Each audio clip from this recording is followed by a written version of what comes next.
So, good afternoon and welcome to this episode 18 of our Mind and Body Wellness Live Health Talk series. And we're so privileged once again to have Fiona Ryder with us. She gave us a talk previously on Raj Yoga meditation, and that was a lovely, exquisite experience. So if you are interested, please go back on our YouTube channel and browse that episode for that episode. So today, in her capacity as naturopath, we're going to talk about the diet and the body's natural rhythms, and about a detox. So basically, let me just cut my notes. So it's really harnessing the body's wisdom and working naturally with the body to undergo a natural detox process, and what things you can eat to support that, and the benefits of transitioning to a more alkaline diet. So thank you, Fiona, for stepping in and running this talk for us. And we're really privileged to have you as one of our speakers and one of our volunteers, always supporting our Mind and Body Wellness program. So thank you. And over to you. And we'll allow maybe at the end some moments for Q&A if you're happy with that. Yes, sure. So thank you, Esther. Thank you for inviting me, and pleasure to be here this afternoon. So I thought I would start initially to kind of broaden the subject and talk a little bit about what is toxic to the body.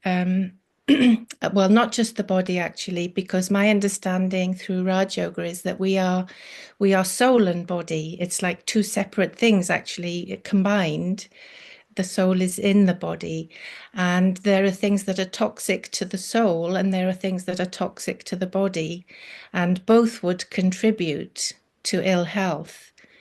And so it's a vast subject, really, because what I'm kind of addressing in simple terms is what is the cause of illness, which we don't often hear talked about, do we? That there is actually a cause of ill health. So my understanding is that it's toxicity in some form or other that is the cause, the root cause of ill health. And so if we look at the spiritual first, as I say, I'll keep it very simple, but it's stress that creates toxicity for the soul. So, and stress can come in different forms. It could be worry, it could be fear, it could be unhappiness. The vices, well, that's a whole other subject, but the five vices. But these are all things which can disturb the soul and create this dis-ease. And so that's one area of toxicity, massive area. And then there's what is toxic to the body, which comes more into naturopathy and naturopathic diet. And how we eat then has a massive impact. So there are many other factors as well, for example, that could create toxicity. So like environmental factors, there might be things in our environment, products that we use around the home, or pollution. So that can have an impact. Also, how much exercise we have, how hydrated we are, and also cleanliness, sort of food hygiene and personal hygiene. All these things come into health and can have some kind of toxic impact. So coming more down to diet then, so the body is naturally detoxing all the time. It's like a 24/7 process that's happening in the body, and that's through the liver and the skin and the lungs. All of these organs are designed to detox on a constant basis, and they they can do that. That's what they do, and they can cope to a point.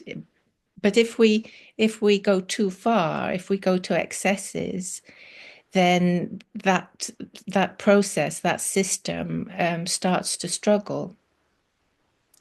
And so we need to be very conscious of that, respectful of that process, and mindful of what it is that that we may be the way that we're eating. How will that translate to the body? What messages are we giving to the body? So just to make a spiritual parallel as well at this point, with the soul, prayer and meditation have a detox effect, and so that can also help. I hope I'm not being too broad. Are you No, I with think me? no, yeah, I'm following you 110%. No, I totally get that. Okay, so so our diet is important, but equally our spiritual life in terms of prayer, meditation, and being careful what we input into our consciousness. Those things can also be having an impact. So there's a lot to take on board, really, isn't it, in terms of our how we can be in control of our own health. And yeah, so we shouldn't necessarily be running straight to the doctors when we're not well. We can be looking at what amongst these different factors we could actually be changing and addressing for optimal well-being. And ultimately, it's we're trying to create a state of peace, both in the soul and in the body. So in Raj Yoga, we understand that we are innately peaceful beings. This is our true nature. And if we deviate from that, then there will be some message, some pain or some disturbance in either at the spiritual level or the physical level. It's like a warning, really. Like even pain is a warning to us that we're doing something that is against our natural nature of peace. So,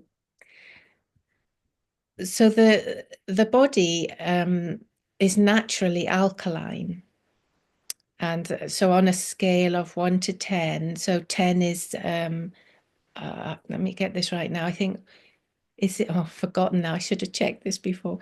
Is it 1 that's highly alkaline, or 10? I can't remember. 10 is And alkaline, it's alkaline, yes. I was going to right? say, yeah, the higher Yes. the score, So the more alkaline. yeah. So the body is naturally 7.3, around there. It's quite a narrow band. It doesn't fluctuate much from that. And so the body naturally preserves that state. It's homeostasis, isn't it? Like it's called. And and so our diet needs to also reflect that need of the body to stay in that narrow range for our maximum well-being. And so what that means in terms of the food we eat is that the bulk of our diet needs to be fruits, vegetables, and pulses or legumes, so beans, primarily because although some of those beans are more acidic than fruits and vegetables, but they are still less acidic than the animal proteins. They tend to be the most highly acidic, so that's dairy produce, meat, fish, eggs. Those foods are very highly acidic.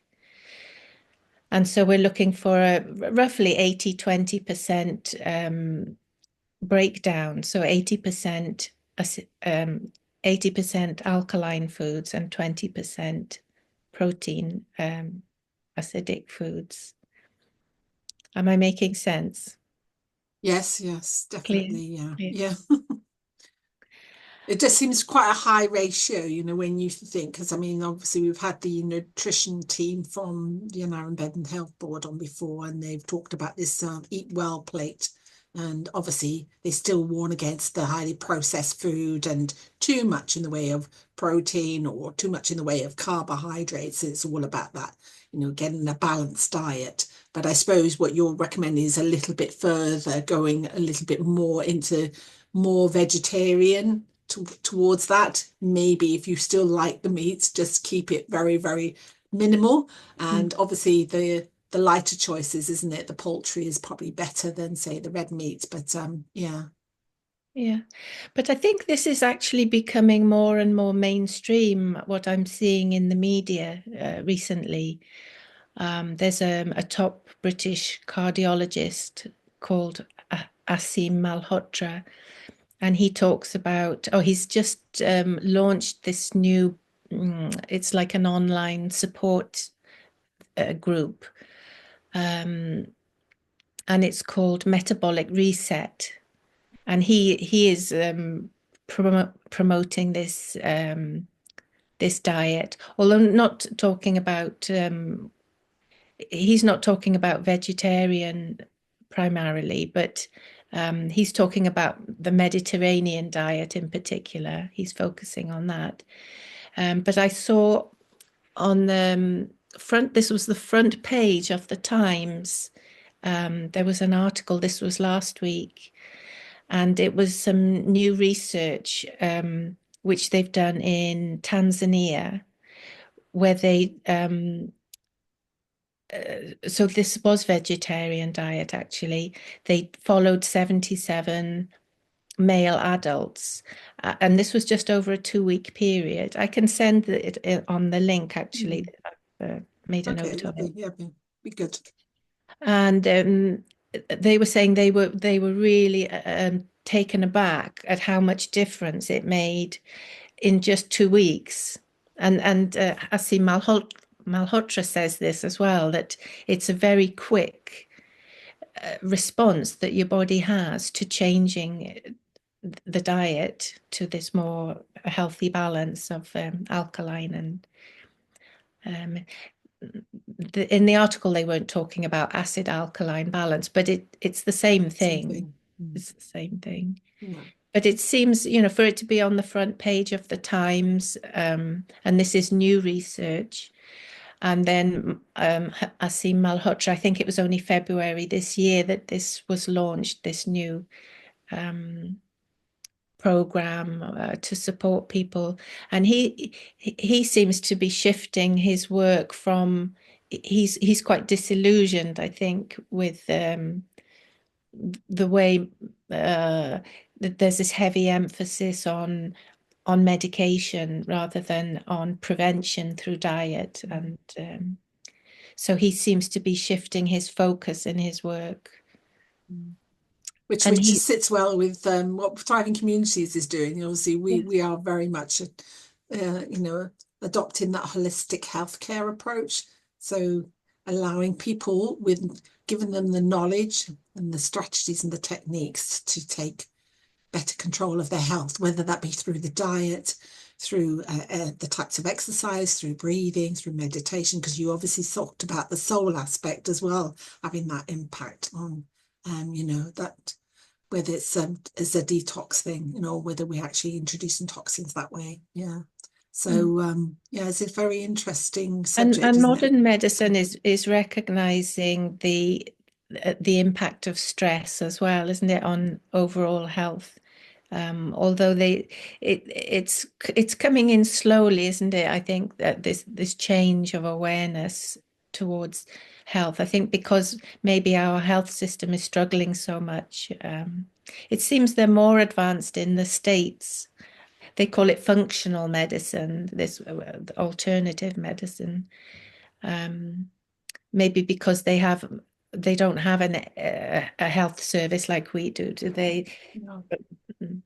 a lot of people can't afford healthcare, so seems to be much more of an emphasis on preventative health in the States. But it's coming here now, I think, more and more.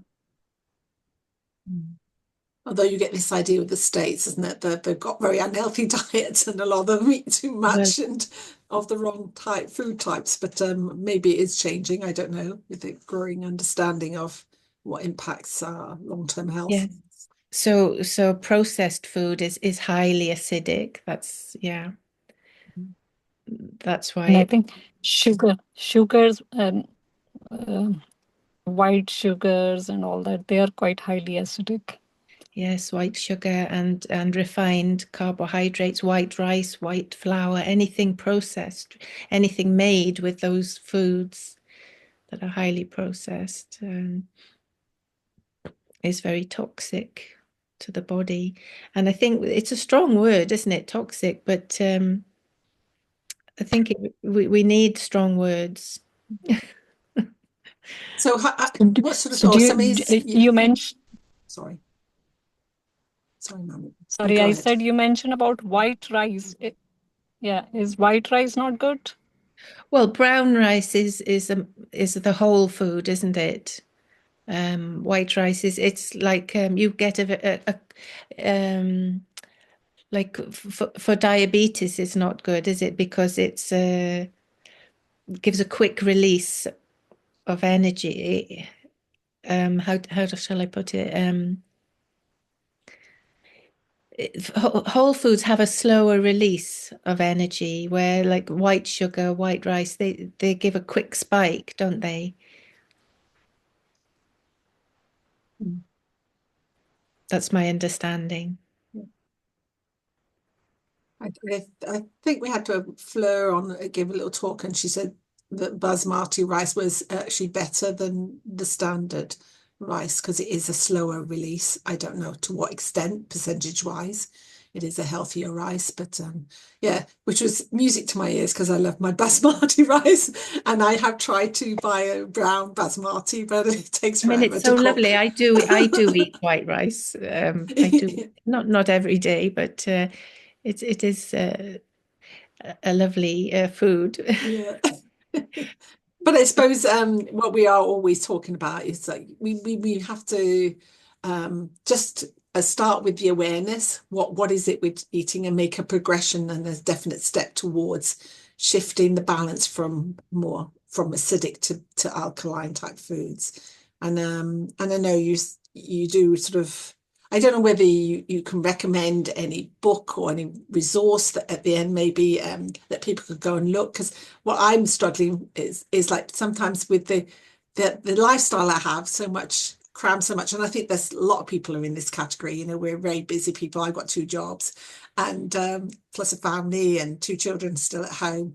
It's sometimes so easy to just put something with pastry around it and stick it in the oven and heat it up and then put a salad thinking, oh, that's my healthy bit. Do you know what I mean? Whereas I'm not given enough time to plan ahead and get the right ingredients and to do your own preparation, you know, rather than have all these processed foods. So if you had a sort of like a wonderful resource where is optimal recommend, you know, for maybe breakfast, for lunch, and maybe a light supper. I don't know. That's more alkaline. I do have some recipe books. I could put it on the WhatsApp. Yeah. Some different books I have, but to be honest, I don't. I mean, I look at cookery books quite a lot, but then when it comes down to it, I don't follow any recipes. Sorry, Fiona, I missed that on the white rice. Can you say that again? So it's not a whole food, is it? It's like the nutritious part is removed, isn't it? It's like with wheat. It's the wheat germ, the most nutritious part is removed for white flour. And so it's the carb content is very high in white rice. So that's not, it's like it converts to sugar very quickly, doesn't it, in the body? So it's like having sugar in a sense. Yeah. No, definitely brown rice are better than white. But yeah, Well, it's expensive, sounds isn't good. it? It's Thank you. more expensive. It's not as readily available as. I think it just it just takes a bit more time to cook the brown rice compared to Yes, white. yes, yeah. Yeah. If you soak it, it's quicker to cook. Soak it overnight. Yes. Mm. Yeah. It just need to change a habit of yeah. That's the thing. It's what you were saying, Mammy, earlier last week with the nuts, to soak them, because then they're more easily absorbed and assimilated into the body, isn't it? Yes. Yeah. Yeah.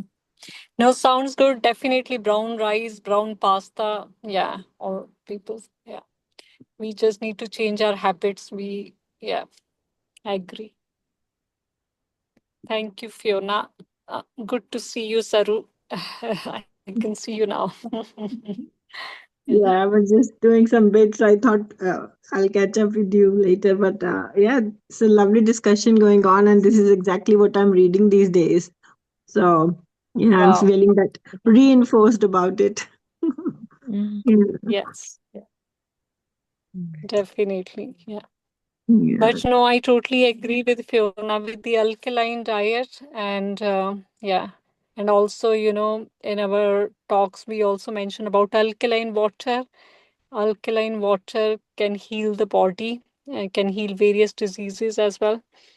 So, quick recipe for alkaline water is you put like in a jug of water 4 slices of cucumber and 2 slices of lemon, leave it overnight, and that turns into alkaline. Good to drink now in the hot weather as well. It really cools the body. Good to drink it in morning, and that can play a significant role in healing various diseases, especially with the Mhm. gut problems. Uh, I yeah, have a over to you. question Yeah. regarding that. Yeah, sorry. Yes, Saru. Yeah, yeah. Uh, uh, like I don't belong to this field. I'm just reading. So I just found two things that I'm not able to understand. One stream of thought that I read somewhere told me, not to have alkaline water when you're having meals like 1 hour before or 2 hours later, because that is acidic environment is needed for digestion. And one school of thought was like have alkaline water throughout the day. So now like I'm confused on to what I should be doing. Yes. So, Maybe So when Fiona's I got was some researching, insight. I had a similar, yeah. So when I was researching all that, I was confused like you.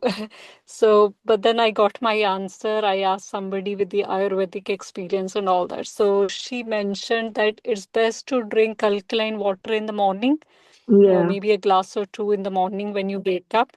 Throughout the day, when you are having your meals, it's good to drink the warm water, because then Mm, it increases your basal metabolic rate to digest the food. Warm water mm, or hot mhm, water or hot drinks rather than the alkaline water. So best time to drink alkaline water is in the morning when you wake mm. up.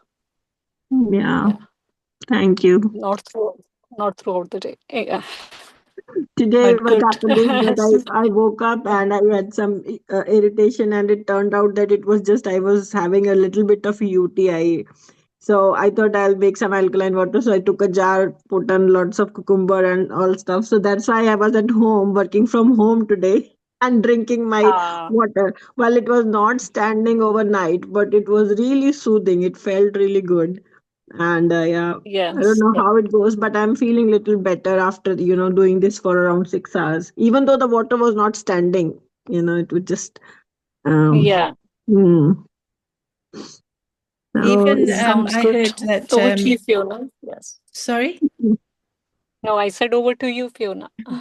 Bicarb apparently is good for UTI as well because that's Hmm. alkaline. So, how to do it? Like, if I want, need to Just a do it little bit, now. but bicarb, like quarter teaspoon bicarb in some water and drink that. It's very nice if you have upset stomach. I find it good for so many things actually. So, is it the baking soda that we have, or something else I need to Yes, buy? not baking powder contains something else as well. It's just bicarbonate of soda. Okay, so you get them separately in the pharmacy. You can get it in the supermarket. Supermarket. Yeah. Yeah, It's in part the of the baking baking. section. Yeah. But one is baking powder, which is mixed with cream of tartar, I think is something Yeah, it is. Yeah. mixed with something else. But bicarb on its own, just Okay. So Yeah. how much did you say? Can you repeat it? I'll is just it write like it a down. quarter teaspoon of Yeah. bicarb in a In glass of water? a glass of water. Okay. All right. Let me write that down. I think that's what they That's put in seltzer, isn't it? That alkyl seltzer, sort My of father stomach used to have upset. it all the time. My Yeah, father was a doctor, and bicarb. yeah, that's he's always reaching for the that's bicarb. I think that's a quick way to make a alkaline water, isn't it? Bicarb. Yeah. Yeah. Yes, exactly. Like in my situation, I was thinking what to do. And for indigestion as well, there's so many products they try to sell you, like Yeah. for indigestion, and a little bit bicarb. It sorts you out straight away. Mm. Good to know that. Thank you, Fiona. Yeah. Yeah. So there's But just so many home remedies, isn't it? That's sort of under our noses, and we don't know how powerful and effective they are. Probably better than some of these very chemically produced agents or products. Mm. Mm. and another area of I don't know if I suppose you call it medicine, is the have you heard of Tim Spector and the Zoe project? It came a lot in the media during COVID, and he talks a lot about the biome, the gut, the microbiome, Yeah. and how whole foods are needed to create a really diverse and healthy gut microbiome, and that when the gut is healthy, then it's like that has a big impact on the overall health as well. And that's becoming quite mainstream from what I can see. Well, that's what there we are. What have you got there, Dr. Saru? So there is this documentary on Netflix about what Fiona is saying. So I watched the documentary, and this is the lady who did that documentary, and then I bought this book, and it's a whole new domain, and it's again what Fiona said. We are lagging behind. We are running after the treatment, and we're not going into preventive, and our lifestyle is somehow killing us. So yeah. So this is just about what she's saying. It's just about that. So I'm not going to hijack that. I just felt happy, so I thought I'll share. Can you show that again, Saru? Sorry, the book. Yeah, yeah. So What this does it is, say? I don't know how to say the name. This is Julia Anders, and this is about the gut, the inside story of our body's most underrated organ. Wow, looks nice. So this is when I did my study, naturopathic nutrition. Kind of study. Mm. The This China this study. this Okay. stood out as a really interesting research. So what he's saying in this book is that he talks about diseases of affluence, which is kind of just like you wouldn't think those two things. You would think an affluent society would be more healthy, Yeah. but actually our diet is far worse because it's too rich or it's too heavy in animal protein. Mm. The more affluent a society is, the more they tend to prefer those foods. And Mm. so there are degenerative diseases are more prevalent in affluent societies. And it's all tracked in this book, the research that he describes. And it's absolutely clear. And Yeah. so the more sort of basic community, where they're eating very natural foods, more rural societies, Tribal. they don't have those degenerative diseases. They have other problems like Yeah. connected more maybe with hygiene or water quality or other things, but not those degenerative diseases. Yeah.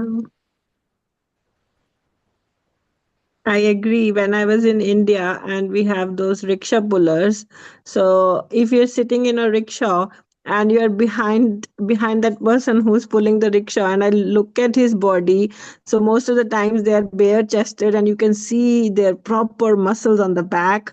They don't eat much, but they work hard. So sometimes I feel that we are ruining so ourselves, and exactly this is the thought, but I didn't have words to it. But now that you say it, it's coming out and making more sense to me. Yeah, and even in Britain, I think going back 100 years, the wealthy people, their health was not as good as the poor people because Yeah. they were eating more the foods that were just too rich. Mm. Yeah. In Ayurveda, it says as well, keep your diet simple, especially with the proteins. Don't mix different types of proteins. If you're eating pulses, just eat pulses. If you're eating meat in your meal, just eat meat. So don't mix, pulses and meats or eggs and everything. So, yeah, keep it Yeah, quite simple. yeah. That's what I learned in Ayurveda. Yeah, so there are many aspects to this topic of detox, really, and giving the body its best chance to do what it knows how to do. Yeah. It's designed to cope with a degree of toxicity. It can cope, and it can cope with a lot, really, from what I can see, how even my own kids, how they, they do like to drink alcohol, and which is a sadness to me, actually.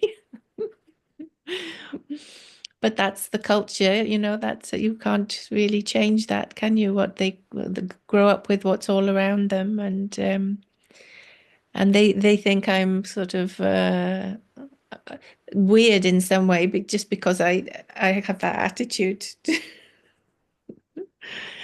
But it's to me, it's just mm, they're taking something into their body that's toxic, and I thought, how can they not see it?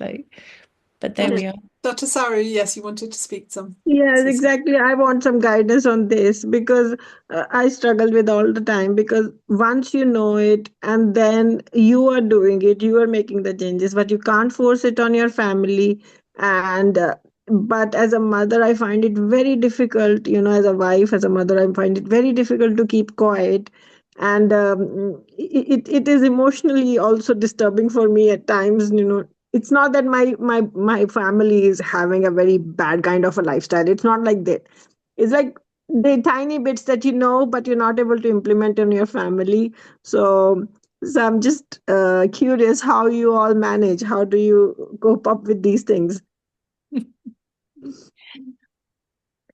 I think you can only just model it and hope that at some point they'll get it. My son and his partner, they are good. They more and more they seem to Yeah. make good choices. My daughter's actually not so good, but Yeah, Saru, my family is like you as well. So don't worry. so I So, think we need to give them some more time, and we need to be yes, patient. But as mothers, we just want to just make want, a sudden yeah. change. Yeah. So I think when their time will come, they will learn. But at least, you know, you are setting a role model for them. Yeah, At some point in their life, when they feel the need, it will come. Yeah. it will come. Yeah. Well, I think it's easier said than done. When I tell other people, I tell this what you have told me, but when it comes to practice, I am a big zero. your own family, then it gets difficult. Yeah. Well, sometimes you can't say that to your own children. For example, my youngest son, 15, he eats a lot of sugary stuff, and I can't seem to get him off these. But he went to the orthodontist not so long ago. He had his brace was a little bit, the wire was a bit broken, but it must have, because he had some sort of obviously some infection in the mouth. But they were saying they must have said something to him, because the next day he said, "Mum, can you pack some fruit in with my," because he never eats fruit. And suddenly they must have said something about eating more fruit, having more fruit in his diet. So Yeah. to counteract the fungal infection, whatever it was that he had. So it's funny, isn't it? Sometimes it has to come from another source, because the person they're least likely to listen to is their own mum, I think. Yeah. Yes. Yes. And a lot of the processed foods are addictive, aren't they? I think that's Yes.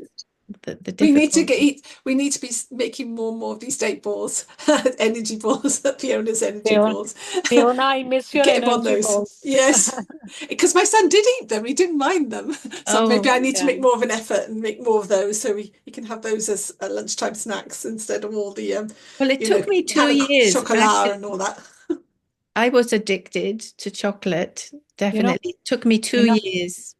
Fiona, what I'm thinking, one day you should do like a bit of a cooking A Oh demo. yeah, session demo. Yes. for the energy balls. Yeah, so Yeah. that we make it together. You tell the ingredients and then we do it together, and then it's Film it. done. We put it Yeah, on our YouTube channel. yeah. Mhm. And I was also thinking that you can make some for silence retreat. Oh, Yeah, yes. yeah, Yes, yeah. definitely. That would be Well, nice. Yeah, yeah. Nice snack. Yeah. yeah. But yeah, Thank yeah, you. yeah. It was a great talk. Thank you, Fiona. And it's good to. It's actually quite motivating and encouraging. And yeah, just following on natural diet, and yeah, you can give us more and more talks motivating Yes, on the but diet. not forgetting the spiritual side as well, how that has a Yes, big impact on our yeah, health too. And if we're even unhappy, yes, yeah, then that will impact on the body, and yes, stress will it will even sort of stay in parts of the body. It will, in yeah, Chinese medicine, I think it's like anger, that different organs are associated with With different different. emotions. Yeah. yeah. It also says like 90% of our diseases are psychosomatic, which Mm, means their origin Mental. at the mental level, Yeah. deep inside, and then eventually, if we don't look after, then it manifests at the body level. So yeah. body level, it comes quite late. Initially, it starts from the mental level. So as you were saying about stress, yes, I think stress plays a big role in different diseases. So we should look after our mental health. We should not neglect our mental health. And as you were saying about, meditation, mindfulness, all plays a very big role in healing at the mental level, in healing at the soul level. Yeah. Yes, because it's like that's where the wisdom needs to be. The body does have its own wisdom. It seems that if Yeah. we don't have that wisdom at the soul level, then the body will tell us. Yes. But Yeah. that's further down the line, and it's like it's harder work then. Yes. Exactly. Yeah. Some of the Yeah. rocks already established. Yes. Yeah. But no, lovely insight and a wonderful talk. Thank you, Yes. Fiona. Thank you, Much Fiona. appreciated. Yeah. Welcome. Anybody for any more questions? I know Satwinder's Yeah. in the background, but maybe not able to speak. So, but yeah, thank you so much. We really appreciate you sharing your wisdom on, the whole detox process, and how things can be addressed at the soul and also at the body level. So that's marvelous. And yeah, may onwards and upwards. Hopefully we'll take a little baby step every day, when we start becoming more aware of what we Yeah. ingest and and also mental, I think health, our mental I hygiene. I should incorporate more brown rice now. That's the take home for me. Yeah. Thanks. Yes. Thank you Thank you so very much. thank Thank you you so all. much, everyone. It Thank you was for really, joining. really Yeah. nice. Yeah. Yeah. Can I We're just looking mention forward to before? have Oh, sorry, more. yes, we've done Yeah. this. before Yeah, we can do I? finish. Yeah. Yeah. So we are having a breath to health or sky breathing workshop end of on Saturday and Sunday this weekend in Kefili. All the details are on Thriving Communities website. And then following that, next month, we are having a silence retreat, and that's the Art of Living Part 2 course in the same venue in Kefili. Prices are very reasonable. All the details are there again on the Thriving Communities website. But if you need any more information, you can approach us on one-to-one basis. You can either speak to me or you can speak to Esther. All the details are again on the website. Thank you so much. Thanks a lot. Thank you. Over to you, Esther. Yeah. You know, that concludes this talk for today.